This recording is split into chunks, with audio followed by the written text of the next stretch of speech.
अस्सलाम वालेकुम। उम्मीद है कि आप लोग ठीक हैं, खैरियत से हैं। अल्लाह पाक आप लोगों को अपने हिफ्ज़ व अमान में रखे। हमारी दुआएं हमेशा की तरह आपके साथ हैं। आप खुश रहें, आबाद रहें। अल्लाह पाक आपको जहाँ भी रखे हमेशा हंसता मुस्कुराता रखे। ये हमारी दुआएं हैं जो हमेशा आपके साथ होते हैं। बस आपसे गुजारिश ये है कि चैनल हमारा ज़रूर सब्सक्राइब कर दें, बेल आइकन को भी प्रेस करें। ज़्यादा से ज़्यादा व्हाट्सअप जो ग्रुप्स होते हैं उसमें इसका लिंक भी ज़रूर शेयर करें।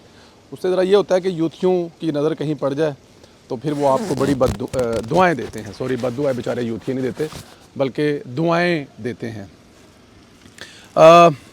हुकूमत ने भी अपनी जो आइनी तरमीम है ना उसको उसकी जो चालें हैं ना वो चलना शुरू कर दी हैं। इक़दामात शुरू हो चुके हैं और जो प्लान बी था, ए प्लान जो था, वो ज़ाहिर है आपको पता है वो जो ए प्लान के बाद सारे मसले मसाइल पैदा हुए।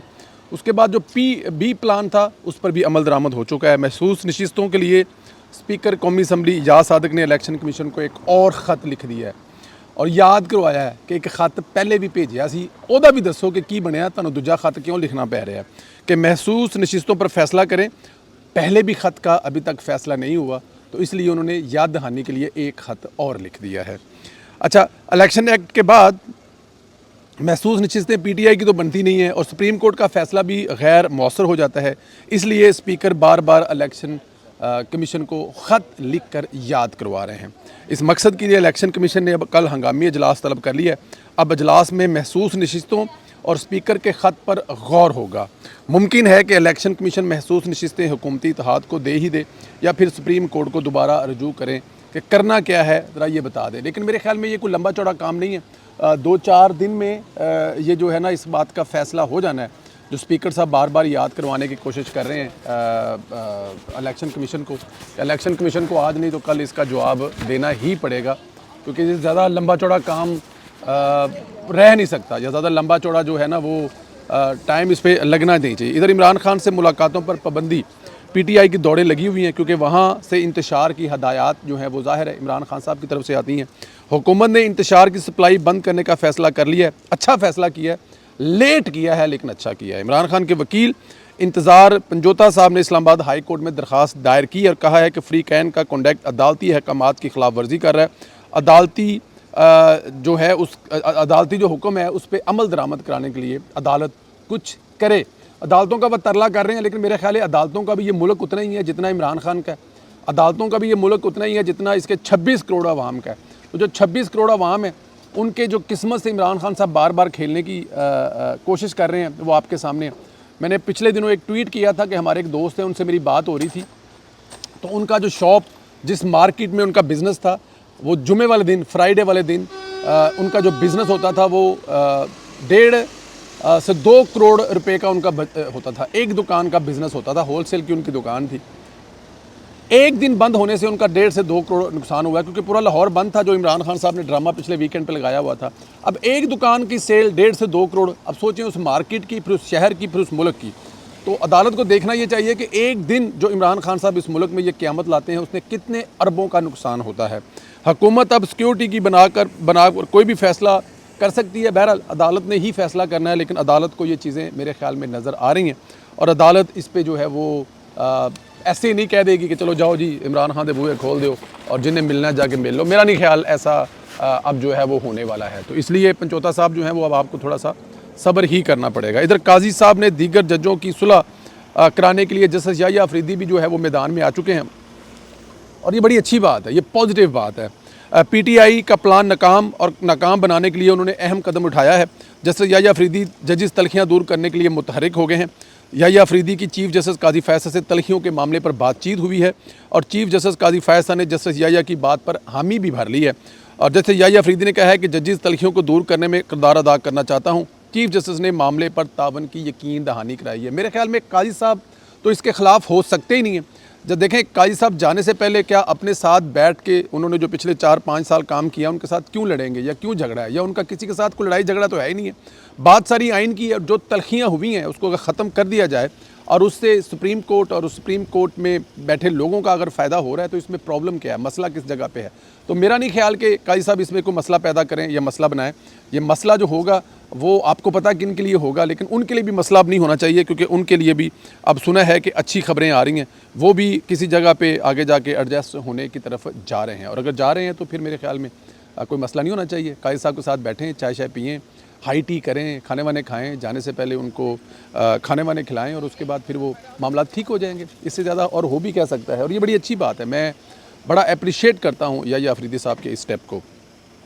बार बार एक ही खबर आ रही है, इमरान रियाज को अली मीन गंडापुर से बदतमीज़ी करने पर थप्पड़ पड़ा है।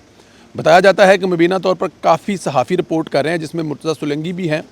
बताते हैं कि गिले तीतर को गंडापुर से सख्त सवाल करने पर मार पड़ी है। गंडापुर थप्पड़ जो है वो थप्पड़ सुना कि तगड़ा थप्पड़ पड़ा है। थप्पड़ किसी एमपीए ने मारा है कि तुम वज़ीर आला के साथ ये बदतमीज़ी नहीं कर सकते, क्योंकि सवाल करने में और बदतमीज़ी करने में फ़र्क होता है।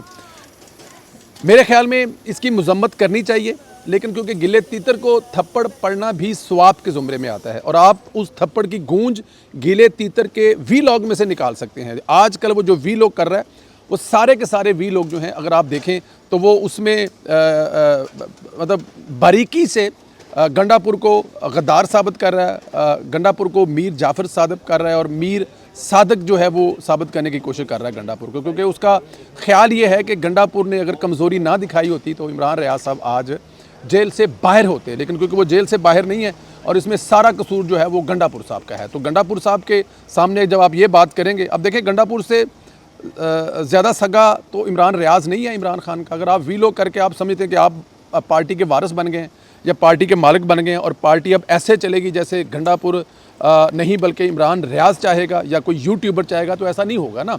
अब गंडापुर एक सूबे का वज़ीर आला है और उसको पता है वो क्या कर रहा है। वो इमरान खान को भी बचाना चाह रहा है, सूबे को भी बचाना चाह रहा है और आवाम को जवाब देने के लिए अपने आप को भी छोड़ा है। लेकिन इमरान रियाज कह रहा है नहीं, तो बंदे लै के आ, असी लाहौर बह के वीलो करांगे ठंडे कमरे च, तू जेल के दरवाजे तोड़ते इमरान खान को लै जा और असी साबित करांगे कि ये सब कुछ हमने किया है। लेकिन ऐसा होने वाला नहीं है। तो थप्पड़ की गूंज जो है आने वाले दिनों में मज़ीद सुनाई देगी। इमरान खान हर गुजरते घंटे में मुकदमे से उसमें दर्ज हो रहे हैं। इस्लामाबाद के शहीद कांस्टेबल हमीद शाह कत्ल का मुकदमा इमरान खान और अली मीन गंडापुर के ख़िलाफ़ दर्ज हो गया है। अच्छा, मुकदमे के मतन में कहा गया है कि आमिर मुग़ल और साथियों ने हमीद शाह को पकड़ा, तशद्दुद का निशाना बनाया और तशद्दुद के बाद कांस्टेबल बेहोश हुआ और उसको ज़ख्मी हालत में पिम्स हॉस्पिटल में एडमिट करवाया गया। देखें, ये है वो प्रॉब्लम, ये है वो मसला जिस मसले की वजह से पाकिस्तान तहरीक इंसाफ से तहरीक इंतशार बन गई है। पहले दिन अगर आपने रोका होता, पहले दिन ये ज़्यादतियाँ जो कर रहे थे, तो आज ये सब कुछ ना होता जो आज हो रहा है। मुसलसल हो रहा है, तसलसल के साथ हो रहा है कि वो किसी को कत्ल कर रहे हैं। देखें, अब ये देखें, हमारे बचपन से हम सुनते आ रहे हैं, फिल्मों में देखते आ रहे हैं कि पुलिस वाले की वर्दी को हाथ लगाने पर जो पुलिस वाले करते हैं, और जिस जुर्म को आप हमें बताया था कि इतना बड़ा जुर्म कर दिया कि पुलिस वाले की वर्दी को हाथ लगा दिया और यहाँ पे पुलिस वाला मार दिया है। और मारा भी किसने है? जो बाकायदा तौर पर एक सूबे का वज़ीर आला है, उसकी शय है। और जो इस्लामाबाद का अपने आप को गिनता है कि वो आमिर मुग़ल जो है वो कोई बड़ा अपने आप को एमए नहीं समझता है कि फ़लाने कागज़ के मुताबिक फ़लाने कानून के मुताबिक वो एमपी है, उस पर डायरेक्ट मुकदमा है। अगर आप उसको कुछ नहीं कहेंगे तो फिर वही कुछ होगा जो माजी में करते आए हैं। मरियम नवाज़ का जिक्र ना हो वीलॉग में, ये हो नहीं सकता, और हर दिन जिक्र ना हो ये भी नहीं हो सकता, क्योंकि मरियम नवाज़ हर दिन एक ऐसा काम करती हैं कि हमें आपको बताना पड़ता है कि आज मरियम नवाज़ ने क्या किया। मरियम नवाज़ की सरबराही काबीना का अहम तरीन इजलास हुआ है। पंजाब में इज्तमाही शादियों के सबसे बड़े तरीही प्रोग्राम की मंजूरी दी गई है। पंजाब भर में 3000 गरीब ख़ानदान की बच्चियों की इज्तमाही शादी का प्रोजेक्ट शुरू हो चुका है। दुल्हन को ATM कार्ड के ज़रिए 1 लाख रुपये की सलामी दी जाएगी। फर्नीचर, मलबूसात, डिनर सेट समेत इस्तेमाल की 13 चीज़ें गिफ्ट की जाएंगी। वज़ीर आला मरियम नवाज़ शरीफ जानब से इज्तमाही शादियों का दायरा कार मज़ीद बढ़ाने की हदायत की गई है। अजलास काबीना में किसानों को भी रिलीफ की मंजूरी दी गई है। पंजाब भर में आर्जी काश्त के लिए 1 लाख एकड़ 3 और 5 साल लीज़ पर देने के लिए काश्तकारों को अलाट करने की मंजूरी दी है। वज़ीर आला मरियम नवाज़ ने लाहौर में इलेक्ट्रिक टैक्सी का प्लान भी तलब कर लिया है। 3 काम मैंने बताए आपको एक दिन में। यहाँ पर एक दिन में, एक महीने में कोई एक काम बता दे दूसरे किसी वज़ीर आला का तो मैं मान जाऊँगा, लेकिन मैंने आपको एक दिन में 3 काम बताए हैं। इज्तमाही शादियों पे जो बच्चियाँ ख़ानदान हैं, गरीब हैं, उनको किस तरह से करके 13 किस्म के उनको गिफ्ट दिए जाएंगे, जिसमें फ़र्नीचर भी होगा, जिसमें ATM के कार्ड के ज़रिए 1 लाख सलामी भी होगी। किसानों के लिए मज़ीद रिलीफ़ देने का भी कहा गया है, हालांकि किसानों को पहले भी रिलीफ़ मिल रहा है। और एंड पे लाहौर में इलेक्ट्रिसिटी। अच्छा, इलेक्ट्रिसिटी का क्या फ़ायदा होगा? एक, इलेक्ट्रिसिटी से जो आपकी जो पोल्यूशन ख़राब होती है, जिस हवा में मैं बैठा हूँ, मेरे पीछे ये खूबसूरत नहर, मेरे ऊपर ये चमकता हुआ सूरज, मेरे ऊपर ये दरख्तों की छाँव, इसमें किसी जगह पे मैं अगर जैसे भी सांस लूँ, यहाँ मुझे कोई मास्क नहीं लगाना पड़ेगा। लेकिन जैसे ही लाहौर एयरपोर्ट से उतर रहे होंगे, त्यारा नीचे उतर रहा होगा, तो लाहौर की आबादी के ऊपर एक तय नज़र आएगी। वो तय कम करने में जो टैक्सियाँ हैं, जो इलेक्ट्रिक टैक्सी है, वो किरदार अदा करेगी। हॉलैंड में, यूरोप में, दुनिया में इलेक्ट्रिक टैक्सी पर कोई टैक्स गवर्नमेंट नहीं लेती थी। अब थोड़ा बहुत शुरू किया है कि लोग उस तरफ जाएं ताकि ये जो गाड़ियों से धुआं निकलता है, इससे जान छूटे। तो मरियम नवाज़, फ़ख्र है आप पंजाब का, खुशकिस्मती है पंजाब वालों की कि आप पंजाब की वज़ीर आला हैं। अच्छा, इसके अलावा गंडापुर साहब जो हैं वो एक काम डाल रहे हैं, असम्बली में तकरीर कर रहे हैं, जिसमें बड़ी बड़ी स्टोरियाँ सुना रही हैं। एक तो उन्होंने कहा जी मैंने अपने ज़िले में दाखिल होने के बाद एक DPO से कहा कि मुझे मैं वज़ीर आला हूँ इस सूबे का, और मुझे जो है वो छोड़ के आओ अपना वज़ीर आला हाउस तक छोड़ के। उसने कहा जी मेरे निक्के निक्के बच्चे ने, तुसी होवोगे वज़ीर आला, लेकिन मेरी नज़र च तुहाडी कोई अहमियत नहीं, कोई वक़्त नहीं, तुसी जो भी हो, जिथे भी हो, नस भज जाओ, मेरा कोई लैन देन नहीं हैगा। मैं नहीं मानता कि आप वज़ीर आला हैं, और मेरे निक्के निक्के बच्चे ने, मेरे छोटे छोटे बच्चे हैं। 12 ज़िले के घूम के इतनी बड़ी रंगबाजी और फिल्म, इमरान खान तो इमरान खान था ना। अब देखें ये उस तरफ शुरू हो गए हैं, इन्होंने एक इस्लामी टच दिया है कि मैं छुपा रहा और उसी तरह नज़र नहीं आया जिस तरह नाउज़ बिल्ला मैं कहना नहीं चाहता, गारे सूर में जिस तरह अल्लाह के रसूल नज़र नहीं आए थे। ये वाली लाइन दे रहे हैं वो सोशल मीडिया पे उनके जो अकाउंट्स हैं। अब अंदाज़ा करें कि इमरान खान की तरह ये भी अब उसी तरफ आ रहा है। अच्छा, ये हेलीकॉप्टर में बैठ कर गया है, निकला है, अफ़गानी रेस्टोरेंट पे खाना खाया है, वहाँ पे सामने किसी बंगले में बैठ के इन लोगों ने पूरी प्लानिंग और मीटिंग की है अपने कुछ दोस्तों के साथ। अफ़गानी रेस्टोरेंट में खाना खाया है, हेलीकॉप्टर के ज़रिए सेम डे ये KP के हाउस गए हैं। और यहाँ पे जो स्टोरियाँ सुनाई जा रही हैं कि 12 ज़िले क्रॉस कर मतलब ये तमाम की तमाम स्टोरियाँ हैं। 12 ज़िलों में हम तक कल हो क्या रहा था कि कल लिख रहे थे कि यार तुम पंजाब में तो चलो छुपे हुए थे, या पंजाब में तो तुम्हें मसाइल थे कि तुम बाहर नज़र नहीं आ सकते, तुम्हारे पीछे पुलिस थी, लेकिन दूसरी तरफ KP में पहुंच के तुमने क्यों नहीं बताया तुम वज़ीर आला? तो उसने आज उसका हल ये निकाला है कि वहाँ पे मैंने एक DPO से कहा, तो DPO ने कहा कि जनाब मैं नहीं मनता तुसी वज़ीर आला हो, मेरे निक्के निक्के बाल ने, उन्होंने कौन मार देगा, ये गंडापुर साहब ने बताया। और बड़ी चवलें वो असम्बली में खड़े होकर मार रहे हैं, लेकिन अगले वीलॉग के लिए कुछ चवलें रख लेते हैं। ख्याल रखें अपना बहुत ज़्यादा।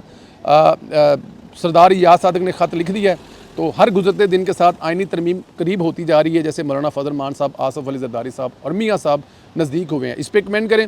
और ये चवलें हैं ना अली मीन गंडापुर पे, इसी पे तो कमेंट करना आपने भूलना ही नहीं है। मैं चाहता हूँ कि आज इतने कमेंट करें कि मैं उन कमेंट में से 10 कमेंट निकाल कर आप लोगों से शेयर करूँगा सबसे मज़े का कमेंट गंडापुर पे किसका था। ख्याल रखें, इजाज़त दें, चैनल को ज़्यादा सब्सक्राइब करें, बेल आइकन को प्रेस करें। इंशाल्लाह अगले वीलॉग में आपसे फिर मुलाकात होगी। खुदा हाफिज़।